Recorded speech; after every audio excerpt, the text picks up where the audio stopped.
Israel Hamas తీవ్రవాదుల మధ్య మరొక కాల్పుల విరమణ ఒప్పందం జరగబోతుందా? ఇన్సిడెంట్ ప్రారంభమైనటువంటి లాస్ట్ మంత్ కాకుండా బిఫోర్ లాస్ట్ మంత్ 7th నుంచి లెక్కేసుకుంటే ఒకసారి కాల్పుల విరమణ జరిగింది. ఆ సందర్భంలో దాదాపుగా 120 మందిని వరకు హమాస్ తీవ్రవాదులు విడిచిపెట్టారు. అదే సందర్భంలో 240 మందిని వరకు ఇజ్రాయెల్ విడిచిపెట్టింది.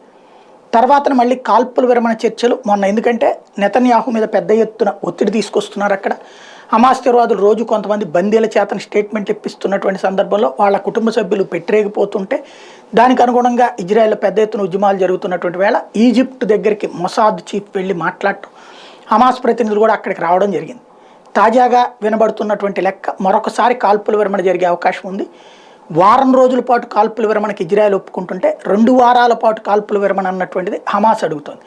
దానికి బదులుగా 40 మంది బందీలను విడిచిపెట్టడానికి హమాస్ సిద్ధమంటోంది.